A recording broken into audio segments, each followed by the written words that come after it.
Hey everybody, it's Brooke. Hope you're having a great day. I can't believe I'm admitting this. I swore this would not happen. I made a bullet journal. Yes, I did. I need another project like I need a hole in my head. But it wasn't my fault, really, you see.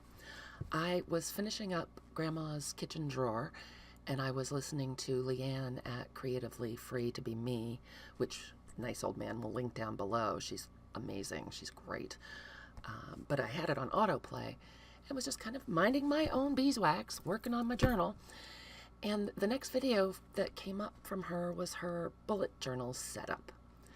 And I had just been talking to the nice old man about the fact that, yeah, I needed some kind of way to keep track of the videos that we'd done and videos I wanted to do and making sure that they were all getting posted where they needed to be. And now my business manager, also known as my 17-year-old daughter, is posting on Instagram for me. So I needed to make sure that was happening. And listening to Leanne, I thought, oh, yes, a bullet journal is the way to go. Darn it. But so that's the story. I had everything out on my desk from Grandma and just bits and scraps, and I decided to throw together this little cover with what was laying around. And so that's what I did. The cover itself is an old breadcloth or dresser scarf. I'm not sure which, but it's got this beautiful rose pattern on it. And it actually does have a monogram. I don't know if you can see that. Try to find the camera. We have a new camera set up, and I'm still trying to figure it out. There you go. I think it's an F, but I'm not sure. Whoops. At any rate, so that's the outside of it. The inside piece is bits and pieces left over. There's some vintage crocheted trim and some of those beautiful rosettes from Hobby Lobby that I cannot get enough of, and just scraps of lace and things that were left. This is a piece of an 1890s ledger, and this is Mary Smith. She's a photo that I found, and when I trimmed it down, her name was on the back of the photo, so I included that piece as well, and I just think she's beautiful. On the inside, you can see I just punched some holes with my crocodile, tied in some elastic, and you slip the books underneath in traditional traveler notebook fashion. I'm sure I did this. This is not a real bullet journal or a real traveler's notebook or anything else. It's a mutt, but I am having a lot of fun with it, and honestly, it's keeping me more organized. I got to admit it. So the inside fabric is just some newer fabric that I had laying around, and I love the colors. There's a pocket back here made out of a scrap that I had, and I keep some colored pencils in there for my, yes, color coding. Yes, color coding. And there's another little pocket here. I have notes from the project manager, my 17-year-old, about what I'm doing wrong, and just a little tag that I have for hand lettering. And so that is the cover. That it's just bits and pieces that were laying around, threw them together, and that's that. I was not going to go and buy any inserts. I had a couple things laying around.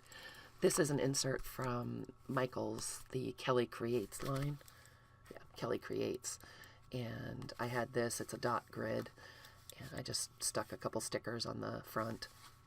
And there's my index page that obviously I haven't committed to because it's still in pencil. And then I just made some different places for videos that I've done. There's some blank pages. These are pages where I write the descriptions of the videos for the nice old man to use when he's putting them on YouTube or on Etsy. And so that's that. Then there's some more blank pages. These are random posts on Instagram and Facebook because honestly, 10 minutes after I do it, I can't remember if I did it or not. Isn't that sad? But it's true.